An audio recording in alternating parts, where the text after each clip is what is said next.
Welcome, everybody, to episode 3 of the Nova Nation podcast. I am your host, Rob Logan, with my co-host and best friend, Chris Murl. Chris, what's going on? Pleasure to see you tonight. Happy to be here, Rob. Hope everything's going well. Another night of college hoops. College hoops, and I don't want to go off the rails right away, but obviously a pretty big game going on right now in our neck of the woods with the Sixers and the Celtics. So should be a very good game to watch that. Very excited for that tonight. So we got a lot of sports going on, but obviously we are here to talk about Villanova basketball. Before we do that, though, I do want to bring up the fact that the Coach's Box is going to be live tonight right after us at 9 o'clock. They're going live at 9. They're going to be talking about Mizzou football and basketball. They're going to debate the most iconic sports pictures of all time. So they're going to have a great debate with that. So please, right after us, 9 o'clock Eastern time, the Coach's Box will be live with the guys. Chris, all them guys will be there. Should be a great show. So if you're going to watch podcasts, just stay on the Coach's Box YouTube channel and watch the Coach's Box come out and have a great show. So we got to talk about 2 games. And since the last time we talked, 2 games played by the men's team. The first game that they played against Lemoyne had the outcome that we pretty much thought was going to happen, 83-57. The game was close in the beginning. Probably up to the first half. I would say it was close. Yeah, with maybe about 5 minutes left in the first half, something like that. Right, and then you could see Villanova start to get a little bit more comfortable. Started to get out and run and pick up the pace. Obviously, getting out to an early big lead in the second half there, and then basically cruised to that 83-57 victory. Justin Moore led the team with 21 points that game. And to me, after seeing that game, seeing the athleticism of all these players, I was very excited. And I was very excited to see what was going to happen in the next game, which was going to be played at the Palestra, which is like a museum to all of us. I love going to the Palestra. I spend half the time just walking around, checking out everything there. I mean, it is truly an iconic building. If you are a college basketball fan, I mean, that's definitely a place to go, a bucket list if that's something that you're into. But great place to see a game. They played the University of Penn at the Palestra, their first Big Five game that they play every year. The outcome was obviously not what what we thought it was going to be. I was saying it was going to be a win for Villanova, but University of Penn comes out and beats Villanova. I mean, what are your thoughts? Chris, what are you thinking? What do you think about the loss? What do you think went wrong? I mean, what was your take from that game? Yeah, it was disappointing, especially based on what we saw in the first 2 games.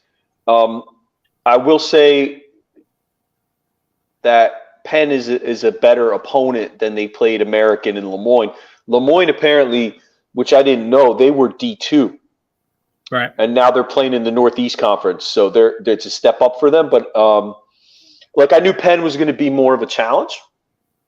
But on the other hand, the Ivy League Player of the Year, Jordan Dingle, entered the portal. He's now a grad student at St. John's. So we'll see him twice later in the season. That being said, yeah, it's a little disappointing. I remember last year we had the same conversation around this time of year, and the Wildcats were out in Oregon in the Nike tournament, and they had, to me, I felt was the worst loss that they've had in some time when they lost to Portland. Mm-hmm. I thought that was a really, really bad loss. And looking back now, I probably should have known better that this was kind of like a sign of things to come. I didn't feel this Penn loss was as bad as that. You know what I'm saying? If I don't want to compare seasons, but I didn't have that same feeling after this game. I was disappointed. Yeah. I think there's things they can clean up.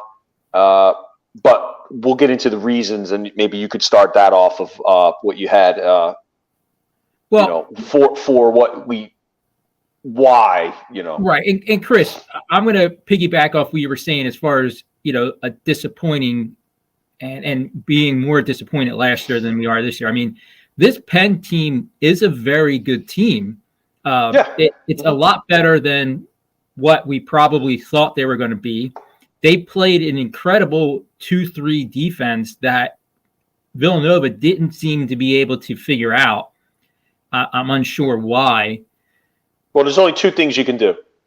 One is shoot from the outside, and we'll talk about that later, why they just sucked. And two, you can dribble penetrate and either dish and shoot or shoot from 10 feet. And they chose not to do that. Right. So that's why the 2-3 zone worked. For them, right. And to me, what was a little alarming for me was the lack of production for Dixon. I think that was alarming to the extent to where I thought he was going to have a bigger game and be more dominant for what he was playing against and the team he was playing against. So that was a little bit of an alarming event. And then obviously you kind of talked about it as far as the shooting goes. 7 for 27 from 3-point line. That's not going to win you games. So I just don't understand. And I had mentioned it in some of the notes for tonight's show to you about, was this a little bit of a coaching thing? Was the coach not able to adjust to what was going on during the game? And we can kind of get into that a little bit later when we talk about, Kyle Neptune as a coach himself. But to me, overall, you have to be patient with this, a little bit more patient with this team. I mean, there's 4 transfers that, never played for Villanova before. They never played in this type of system. It's a completely different system than what they're used to. The portal obviously has changed the game. So you have to be a little bit more patient than I would say we were at this time last year, because last year we had all of our guys. We had, 5-year program guys playing on this team. They might not have had as much talent, but they were in the program, so they knew how to play Villanova basketball. These guys this is only their 3rd game in the system. So I would like to be more like jump on them and be like, hey, listen, we can't lose like this and everything like that. But you can't, because you have to be patient. You have to be patient with the 4 new guys that are coming into port. They're playing in dominant minutes. So that's my kind of take on it. You had mentioned the shooting. Yeah. We had mentioned the 2-3 defense. I was always told as a coach, the hardest thing for a team to come together on is team defense. And they were not able. What was that freshman's name? Perkins? Yeah. He had a dominant performance. He's going to be a very good player. Very underrated. I really didn't know that much about him until last night, but definitely he put on the show. So a lot of things were kind of put together that if you mix it all together, it mixes into a loss, if that makes sense. Yeah, it's like a perfect storm. Yes. And another thing, they were out-rebounded 38-35. Right. So I have the shooting. Not just 3-point. They were 34% from the field. Wow. So you're 34% from the field, 27% from 3, out-rebounded, and the perimeter defense was poor. Mm-hmm. So, everything that could go wrong did go wrong, and they still only lost by a few points. So that's why I'm not like alarmed like I was. That Portland loss last year, I was kind of like, uh-oh. You know, like I said, they hadn't lost to a mid-major team in a very long time. So I kind of thought that was a bad sign. I don't think this is a bad sign as much. If they go ahead and lose to St. Joe's, then I'll start to worry. Mm-hmm. But, you know, like you said, Penn's a good squad. They're probably the third best team in the Ivy. They're playing at the Palestra. It's their home court. You know, you saw they stormed the court afterwards. It was like that was a little much, but like you said, maybe the defense for Nova hasn't quite come together yet with the transfers and things like that. You know, one thing I didn't like, so I thought Moore just took too many shots in general. Mm-hmm. You know what I mean? Like, we're so used to Gillespie and the guards with that dribble drive, then kick. But a lot of times it was like Armstrong was doing that, and then Moore would get the ball and he wouldn't pass. He was just he was just chucking. Howson, who we like, but he was throwing some up there. Probably a little ill-advised. He was 1 for 6 and then 1 for 5 from. Yeah, he's 1 for 5 from 3 because he doesn't get as much playing time. So he figures hey, look, man, if he's gonna fire away if he gets the ball. But two things also. TJ Bamba and Burton. Now, Penn does not have anyone even close to those two guys as far as like athletes and just straight ballers. Like, where were they? Mm-hmm.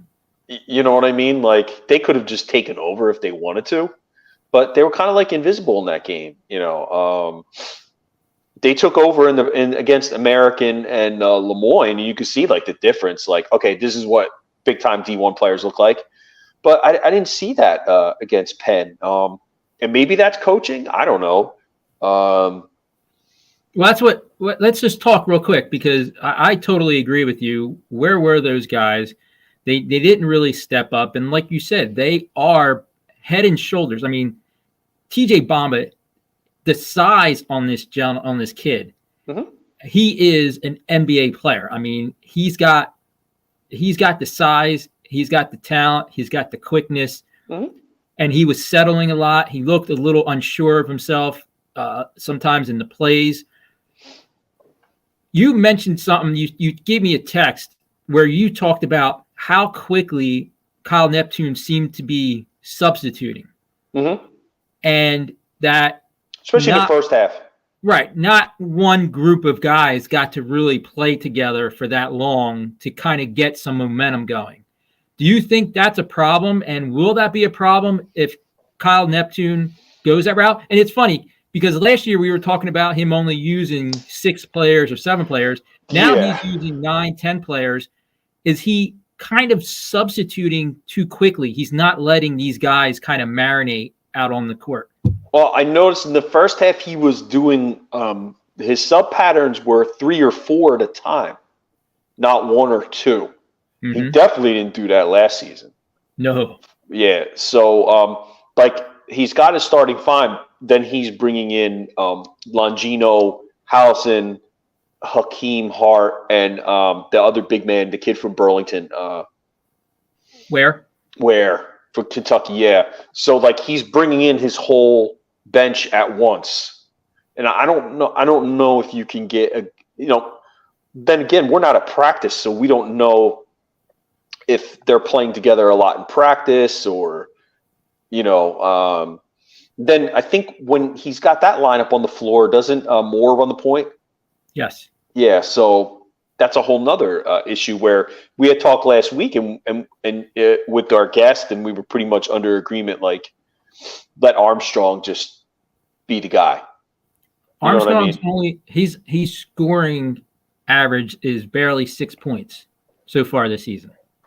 Yeah, but I'm saying as far as like being your lead, being your point guard, like just let Armstrong do it. You know what I mean? Right. I agree with that. I'm just saying though, it seems like Armstrong is kind of a little bit handcuffed right now. Yeah, I could see that. Again, I think Neptune wants to play the Jay Wright style, but a lot of that is depending on like hitting your threes, because if you don't hit your threes, then teams are just going to pack it in. They're not going to let you just drive to the hoop. And then also a lot of the remember, like one of the hallmarks of Villanova basketball was you're hitting free throws, getting to the line. And I haven't seen a ton of that the last couple games. And I know you had mentioned that during the game, if Penn was able to make more of their free throws, that would have been a bigger lead. Right. They were able to hang – Villanova was able to hang around later in the second half because Penn wasn't making their free throws. Right, right. So there was a lot of, to me, quick shots going up. There wasn't a lot of ball movement. It kind of remember the beginning of last year when, Moore was hurt, Whitmore was hurt. You remember? Oh, it was the Caleb Daniels ISO ball shit. Yeah, it was. It kind of reminded me a little bit of that, not as much as dribbling down, but the shots. Like as soon as Moore touched the ball, the shot was going up. Oh yeah, same thing with some of the other guys. Moore and Howson and Dixon were just like they weren't passing. Right. And so that kind of was a little alarming to me because it didn't seem like they were truly buying into the ball movement. And that's, to me, that's the only thing that I would be a little bit worried about coming out of that game. It's just watching the ball movement and how it's going, because that's obviously the key to Villanova basketball is the way the ball moves around, the extra pass, the smart, being smart out on the court and doing what you're supposed to be doing. That, to me, is what I'm looking at. Shots are going to come. Obviously, you're not going to hit threes all the time at a high mark. You're going to have some games where you don't hit those threes. But you need to be able to still score, even if you're not hitting the threes. And whether that's Bamba, driving in, whether that's Moore driving in, somebody needs to be doing something. Or you need to get the ball low down to Dixon and get to the free throw line so he can just, get fouled or whatever. Mm-hmm. A quick question. This was a Big Five game. The rivalry has always been insane when it comes to the Big Five. I remember I had a conversation with Demir Cosby-Roundtree last year, and we were talking about the Big Five. And he says, it's not like it used to be because these players aren't from the area. They're not. They don't know about this rivalry. To me, it's even getting a little bit worse now with all these transfers. They have no idea what's going on. So this is really just another game to them. It's not this Big Five rivalry like it used to be. Does the lack of local players affect the Big Five, especially for Villanova? Yeah, I think because we grew up in a different time. We heard all the stories about the Palestra. The rivalry, really, the whole Big Five round robin, I think it didn't end until the 90s, right? When Massimino kind of put a stop to it. Mm-hmm. Yeah. Right. Well, then it came back with Wright. Wright did kind of really shoot to get that back. And now they only play two games, right? Yeah. Yeah. But they used to play. They used to play everyone. Yep. They used to play four. I don't think it'll be like it used to. These games are played in mid-November. Villanova's in the Big East, and Penn and St. Joe's, and Temple plays teams in Texas. Mm-hmm. You know what I mean? So it's not quite what it used to be. Nova has a national brand as far as recruiting. So, like you said, you're getting kids from Maryland, you're getting kids from North Jersey, you're getting kids from Massachusetts. They don't care about the Big Five, So yeah, I think it has lost a little of its allure. Up next for Villanova this Friday night, University of Maryland. Should be another interesting game. First, for me, the thing that stands out to me, Maryland, I think they're going to have to score some points. They don't really have that dominant scorer. So it's more of team scoring defense, which should be interesting matching up against Villanova. What is your take on this game, and where do you think things are going to end up? Yeah, it's a good test. It's against a Big Ten team who traditionally has been pretty good. This year, they're not off to a great start. They've lost 2 games to mid-majors so far. Hakeem Hart is now a Wildcat. But it's nonetheless, I still think this is going to be a good test for Nova, and I am curious to see how they will play with another step up in competition, because down the road, you're going to be playing Kansas State and UCLA. You'll get to see another step up. So this is good. It'll be interesting to see. I'm kind of curious to see this game. It should be interesting. Leading scorer for Maryland, I believe, is only like 14 points, averaging 14 points. Jameer Young, not necessarily a huge, threat scoring the ball. So this is definitely more of a team game for Maryland. That's how they're going to try to win the game. Villanova has to be aggressive. They have to come out. They have to change the pace up a little bit.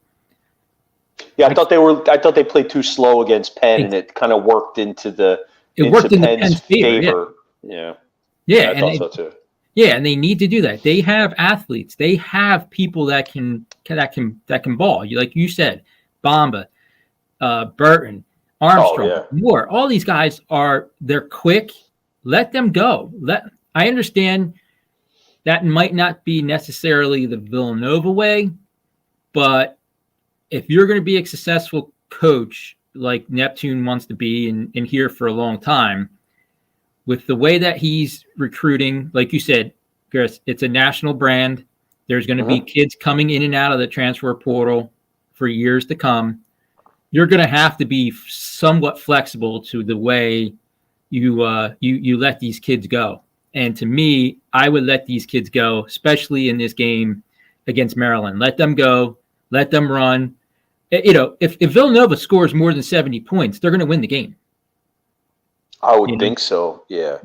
That's their magic number, 70. When I think when they hit 70, they're almost a lock. So they have to go out and they have to score. The ball has to go in the basket, and they'll shoot better than they did the other night against Penn. I mean, they can't be any worse. Correct. Yeah. Correct.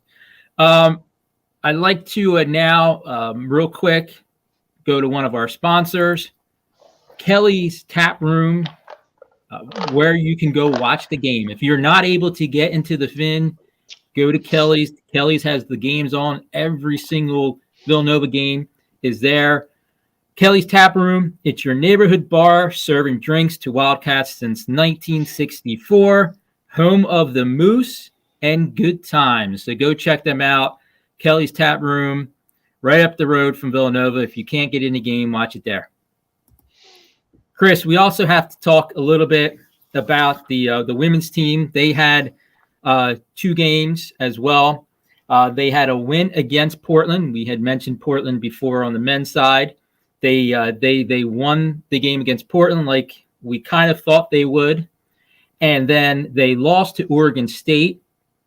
So, flying all the way out to the West Coast could be a little bit of an issue, just, some jet lag, whatever you want to call it. But 1 win against Portland, 1 loss against Oregon State. Lucy Olson, both games, leading scorer, 20 points, 24 points in the loss.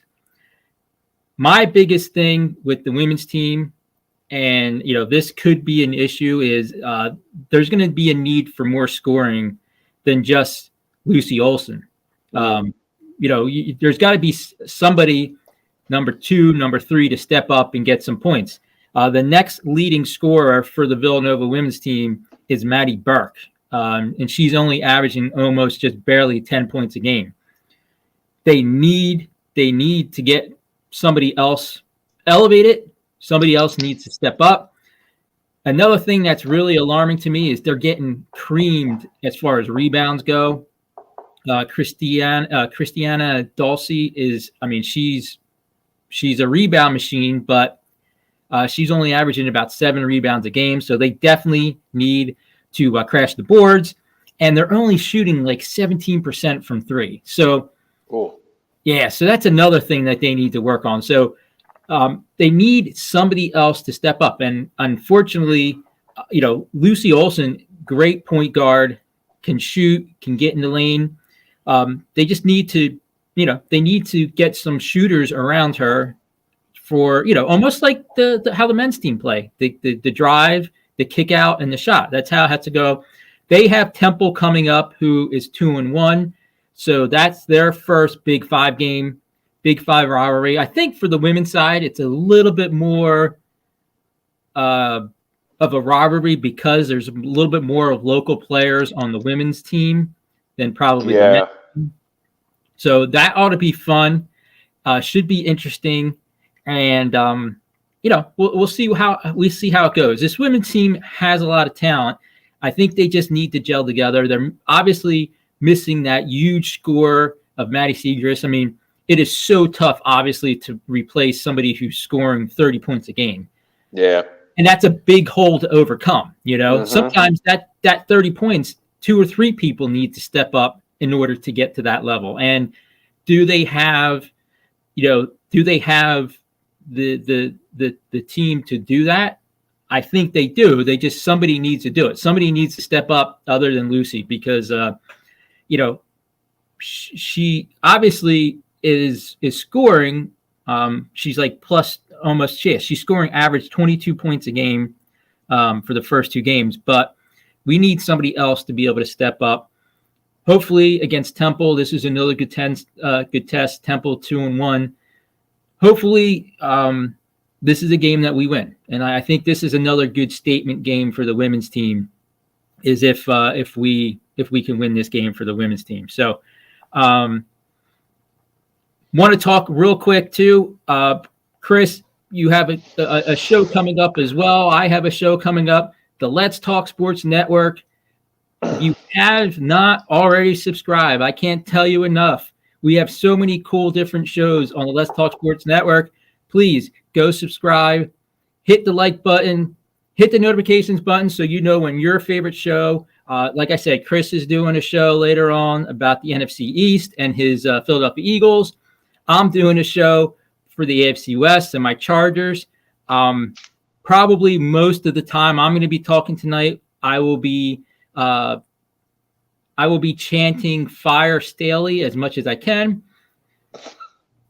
So that's going to be the brunt of my show, or the show I will be doing. But listen, if you guys haven't already done it, please subscribe, hit the like button or the notification button for the Let's Talk Sports Network. Chris, we talked a little bit about it last week. We didn't get enough time to really dive into the top 25. What's going on with some of the other teams in college basketball. First week of real exciting games. What caught your eye over the first week? Team-wise, game-wise, what was something that really made you go, oh, wow? Yeah, so I mentioned it last week. My sleeper team. Well, no, I didn't say sleeper. Underrated was Gonzaga. Yep. Last Friday night, they played Yale, who was all season the best team in the Ivy League until they lost to Princeton. You mentioned Yale too. Yeah. So I watched that game. It was on later Friday night. That was a 5-point game at halftime. Mm-hmm. Yale played very well in the first half.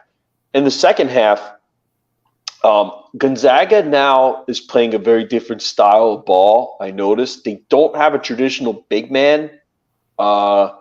They have, remember we mentioned the transfer from Creighton, Nemhard, whose brother played there, you might remember. Mm-hmm. So they surrounded him with a bunch of like long wing shooters. Okay. And boy, when they can make shots, they're going to be really, really tough to beat. I liked what I saw from them. And Yale's no slouch. Yale is good. And they pulled away and they beat Yale by 15 in the end. But the other game I wanted to talk about, Arizona. These are 2 top 10 teams. Arizona went in and beat Duke in Durham. Yep. Huge win. That caught my eye. That's one to file away for later in the year, I think. Yeah, I mean, top 5 right now in the AP poll. You got Kansas, Purdue. You mentioned Arizona as 3rd, Marquette 4th, UConn 5th. So you got 2 Big East teams ranked in the top 5 right now with Marquette and UConn. UConn had a pretty nice win as well this week. Marquette obviously going 2-0 this week as well. A lot of teams out there, you mentioned Duke losing. They do drop down a couple of spots. I got to talk about the game that I watched last night. And I was texting with Tanner from the Let's Talk Sports Network, a huge University of Kansas fan. Kentucky versus Kansas. Obviously, Kansas did win. I kind of thought that's the way the game was going to go. But, man, that Kentucky team with all those freshmen, if they put a game together, a full 40-minute game together, they are going to be really, really good. I mean, they're ranked pretty. I mean, they're ranked what? They're 15th or 16th? I mean, they're not. They're not. Yeah, they're 17th, so they're not even in the top 15.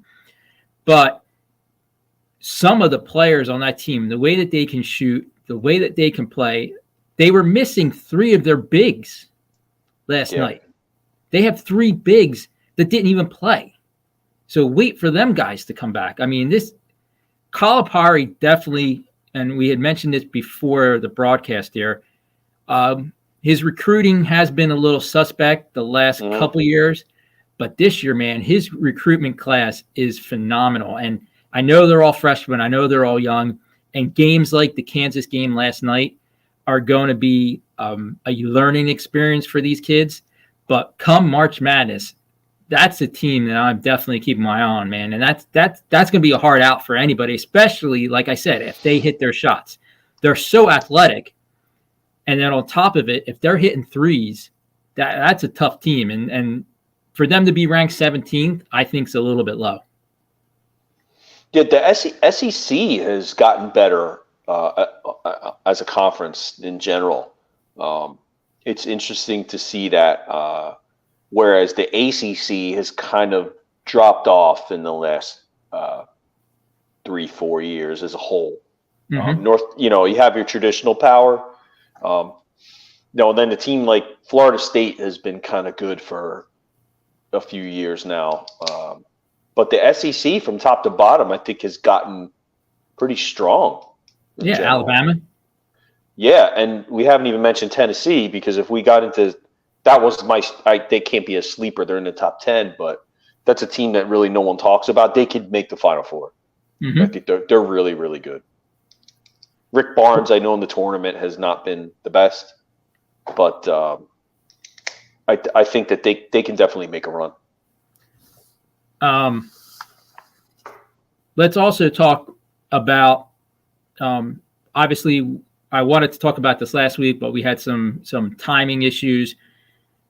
All-American team, 5 guys that made the All-American team: Zach Edey from Purdue, Tyler Kolek from Marquette, Hunter Dickinson from Kansas, Kyle Filipowski from Duke, and Armando Picot. Is that how you say it? Picot? North Carolina. From North Carolina. All-American team. Any objections to those 5 being the All-American team? No. I mean, you figured I was a little surprised Filipowski, but he's so good as a freshman, I'm not stunned. But obviously Edey coming back, player of the year, and Hunter Dickinson too. No surprise there. Do you think Edey has the inside track to win player of the year again? Or do you think there could be somebody else? Yeah, I'm going to say no. It's so hard to repeat that award. So I probably, you're asking me, like, I would take the field on that one. Than, Yeah, definitely. I mean, that is a tough to put 2 really good. I mean, it has been done. I mean, there's guys like Christian Laettner who obviously for his, had multiple years of being one of the best players. When was the last time it was done? Was it Leitner? I'm not sure. I'm trying to think. I don't know. I mean, we're in the era of one and done and two and done and right. Yeah, you don't see a lot of these players that if you're winning the Player of the Year, you're usually not coming back. But that actually does lead me to one of my questions there. Is Zach Edey a NBA player? Is he going to be able to take that next step? I mean, obviously he stayed in school for a reason, which I thought was a very good move, him coming back to try to, improve and show and get a better draft position. But what is your take? Do you think he is going to be one of these players that is going to make it in the NBA? My gut tells me no. I don't think so. If he had a little more outside game, I would say yes. But just you look, and I'm not as heavily into the NBA as you are, but you don't see too many guys like him. No. You know what I mean? Back to the basket. I mean, rim protector, throw it down low. I mean, the one guy that I guess Auburn had, he got drafted by the Jazz. Mm-hmm. I think his name's Kessler. He kind of plays like that, 7-footer. Could Edey be a player like that? Yeah. Does he fit in a lot of systems? Not really. At least Dickinson is willing to shoot. He's not very athletic, but Filipowski, I think, is the one guy out of that group that probably has the brightest NBA future. Because he's got some inside-outside versatility, and he's long. That was the one that I was going to hit on. No, Kolek, I don't know if he could defend at the NBA level. We'll have to see about that. Right. He might get targeted as a defender. Kolek, I could see a late second round pick for him. Could he? Could he be a guy who comes off the bench to spell your point guard and give play 8 to 12 minutes a game? Yeah. Well, he'll be in the league, but I don't know what as a starter, probably not. Filipowski, I think, could. I totally agree. All right, to wrap things up here on the show, I had originally talked to you about making some picks for this weekend as far as games go for some betting purposes. Then I kind of realized that sometimes some of the betting spreads do not come out this early in the week. So I wanted to talk to you a little bit about something I'm real big into, and that's futures betting. You can go on to any of your sports betting apps that you do choose to use, MyBookie, FanDuel, whatever it is, and you can click inside go into the college basketball section and go into futures, and you can pick right now on teams to win the championship. So right now, Kansas is at plus 1,000. So they are the favorite to win the championship. You have UConn at plus 2,000. I'm throwing out some teams for you. I didn't do all of them, but your Gonzaga is at plus 4,000 as far as winning the championship. Villanova is at plus 2,500. Kentucky plus 1,300. Purdue plus 1,200. And Missouri, who the guys from the coaches box are real big into, and I'm sure we'll be talking about them shortly at 9:00. Missouri's at plus 15,000. So if you definitely want to try to take a shot on them, if you guys, Chris and Jason, if you are that big into Mizzou, put a little money towards them at plus 15,000. But Chris, man, no lie, that Kentucky's only plus 1,300. So maybe, and Kansas is at plus 1,000. Maybe what I said about Kentucky being a tough team come March Madness, I think this ranking for them is kind of, I think a lot of people are taking that stance with them. Yeah, and you also have coaching and tradition. So those are usually two things that the odds makers look at. Experience with the coaching staff has been there before, been there, done that. What was Tennessee at? Did you notice? I didn't grab Tennessee's. Like I said, I just kind of threw a couple of these down just to throw some numbers out there. I made sure I had Gonzaga on there because you had talked about them. Obviously, the defending champions at plus 2,000, and then obviously Marquette. I didn't write down Marquette either. UConn was the best though, as far as the Big East teams go. I mean, we're not going to see a repeat. I mean, it's just no. I mean, that's not something that happens. Yeah, that's tough. That's tough. But a lot of good possibilities here. Like I said, I really do like the Kentucky plus 1,300. I would definitely venture that way. Your Gonzaga with the plus 4,000. I mean, that's a little bit probably more of a stretch, but there always sometimes seems to be teams that kind of jump up and maybe shock a lot of people. And the way that these numbers are right now, a lot of people are right in that 1,000 to 2,500 area. So I think there's a lot of teams that could possibly win this. And I think these future bets are definitely showing that there's, I mean, Kansas obviously is the best at plus 1,000, but there's not one clear favorite to win this year. And I think that's really going to make things interesting. And I think this is going to be one of the best March Madnesses. And I know we're talking, it's only November and March Madness is way away. But this is going to be one, I think, of the most exciting March Madnesses because you're going to have so many teams that have the ability to win it all. And when it comes down to, the Sweet 16 or the Elite 8, I mean, that's going to be hard to pick just one team to get good value for. Yeah, and now you have transfer portal. So the mid-major teams that don't get transfers, they have these kids stay all 4 years and they build up these programs. Now they have the major teams with the portal, so they don't fall off. So you have these two things coming together, and it's like more parity than we've had.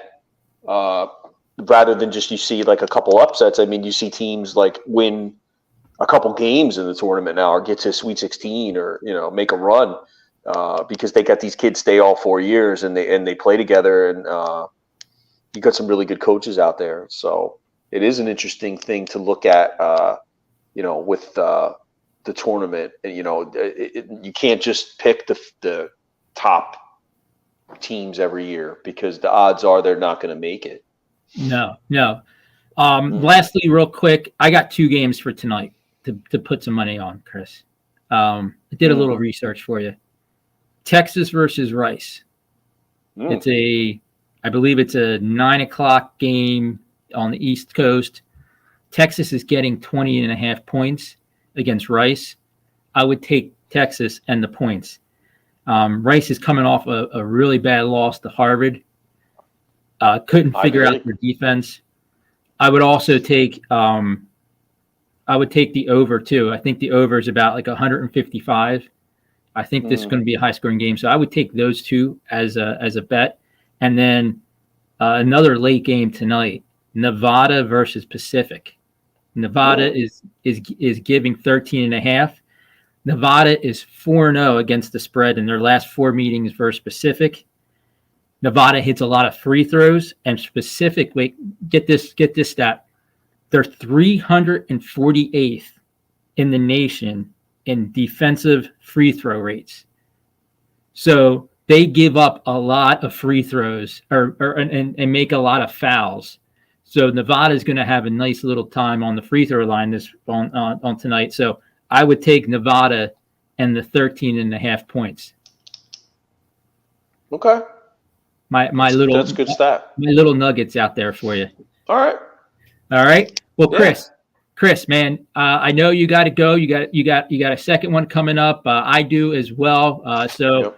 Everybody, go, if you're a big NFC East fan, go watch Chris and the guys over there do the NFC wrap up. I'm doing the AFC West wrap up with Omar and the crew from over there. So everybody, thank you again for watching. Also, like I said, coming up in about 15 minutes, the Coach's Box live, where they'll be talking about Mizzou, obviously football and basketball, and they'll be debating some of the most iconic sports pictures of all time. So stay on the YouTube channel to watch them. But Chris, as always, thank you for coming on. Great stuff. I appreciate it. And I will we'll be talking, man. We'll be texting one another a lot this weekend, a lot Friday night. Yep, Friday night, Villanova, Maryland, and we'll talk about it next week. All right, man. Chris, thank you. And thanks, Rob. All right, guys. Go Nova.